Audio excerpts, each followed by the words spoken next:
Akizungumza mara baada ya uzinduzi wa mradi huo wilayani Arumeru, mkuu wa wilaya hiyo Mwinyi Ahmed Mwinyi amepongeza shirika la Kijani Pamoja kwa kushirikiana na benki ya NCBA kwa kuanzisha mradi huo na kuwataka wananchi wa wilaya hiyo kutumia mradi huo kama fursa ya kukuza uchumi wao na kuyalinda mazingira. Waliopanda hii miti walikuwa wana malengo kama malengo haya ambayo Kijani Pamoja project pamoja na benki wameazimia kuja kuifanya kwa ajili ya taifa letu la baadaye.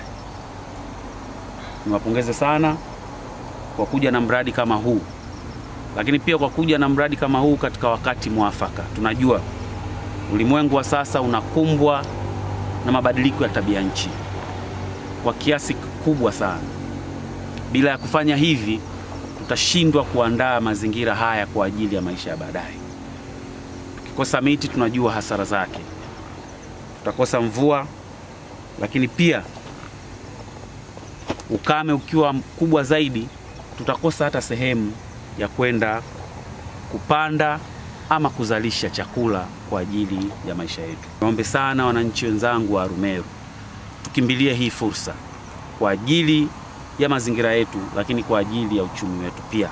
Aidha, mkuu huyo amezitaka taasisi na wadau wengine wa maendeleo kuiga mfano huo katika kuandaa mazingira ya kesho bora ya Tanzania kupitia upandaji wa miti, huku mkuu wa idara ya mazingira kutoka taasisi ya Kijani Pamoja project akiwemo mkuu wa kitengo cha mikakati na endelevu benki ya NCBA wakitoa neno. Kuutunza mti ili uje kuwa mti ndio kipengele.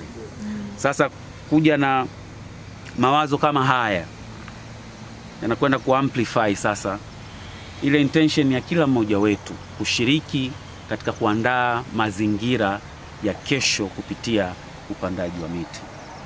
Tuhamasike, tujitokeze, tupande miti, tunenepeshe mifuko yetu, lakini tutayarishe kesho yetu kupitia mazingira bora ambayo yatapitia katika projekti hii ya Kijani Pamoja project. Kama Kijani Pamoja tumechukua hatua za kujitahidi kutatua hiyo changamoto ya mabadiliko ya tabia ya nchi kwa kuongeza idadi ya miti ya asili ambayo ndio rafiki na vyanzo vya maji na mazingira ambayo yameharibika. NCBA Tanzania itaendelea kuwekeza katika upandaji miti ili kuboresha mazingira, lakini pia kuwawezesha Watanzania ambao wanaitunza ile miti.